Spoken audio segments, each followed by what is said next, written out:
Greetings and welcome back to Room 303 in AP English and our Roberts Lectures. We are in the Poetry Unit.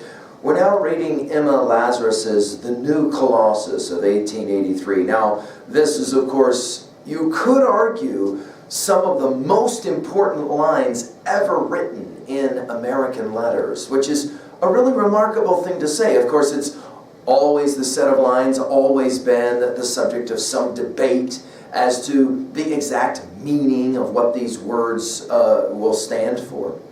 This, of course, here is a sonnet by the great American poet Emma Lazarus, written in 1887. She actually wrote it to raise money for the construction of the pedestal for the Statue of Liberty, and in 1903 cast in a bronze plaque and then, of course, mounted inside the pedestal's lower level.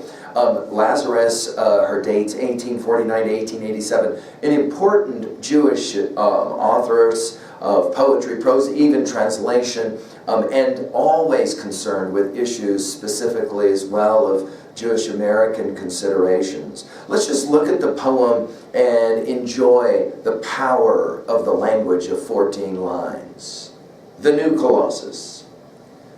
Not like the brazen giant of Greek fame, with conquering limbs astride from land to land.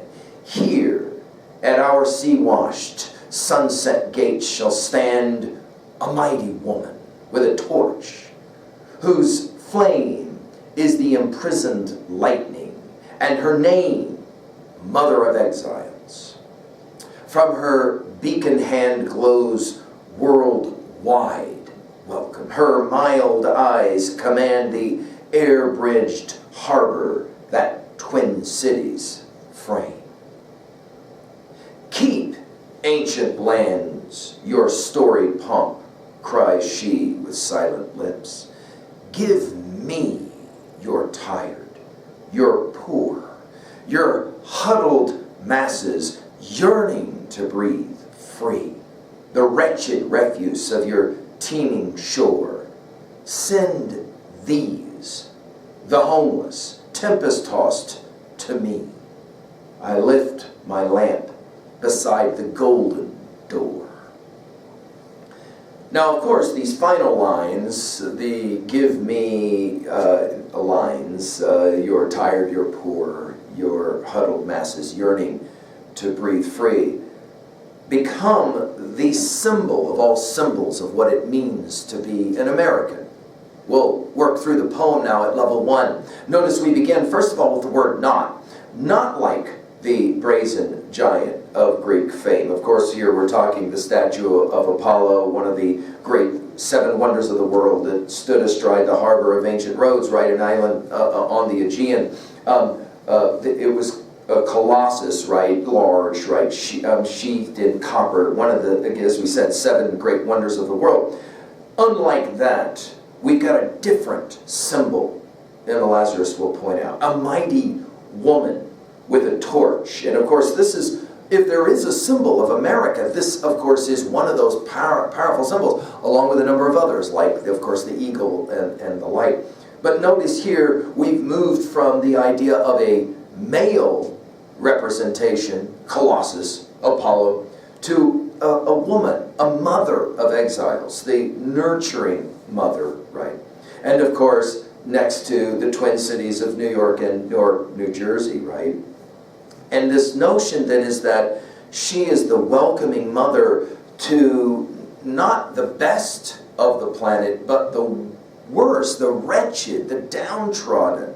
Give me your, notice, you're poor, you're tired, you're poor, huddled masses. But then that verb that becomes such a powerful verb. I mean, in the history of America, there's few verbs as more important than the verb of yearning, that longing. We think of Odysseus and his desire to get home, of course, that yearning to breathe free, the idea of the wretched refuse of the teeming shores, the homeless, the tempest-tossed, and then, of course, the idea of the lamp being held up, mentioned one last time, in the golden door, the promise, we might say. And of course, without question, This is central to understanding the American spirit, no doubt.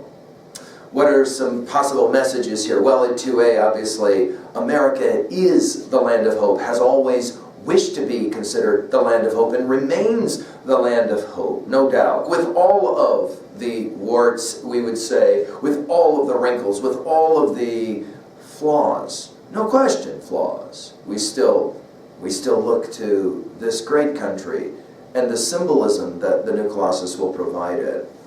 And since we're there at 2b, let's talk symbolism.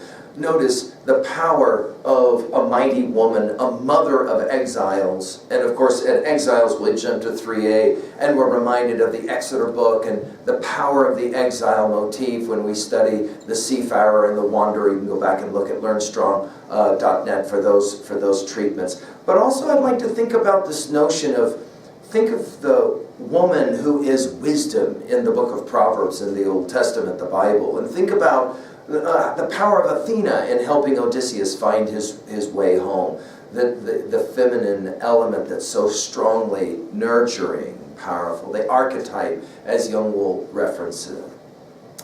Finally, at 3b, it's a powerful question.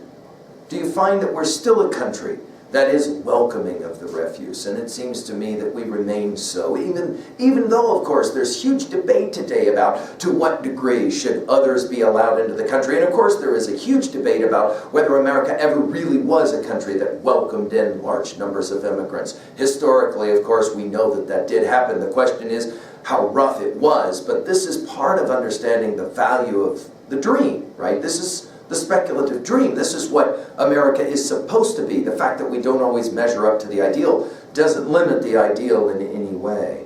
I hope that you'll maybe give more consideration to the beauty, and I hope visit the Statue of Liberty and enjoy these lines. Thank you.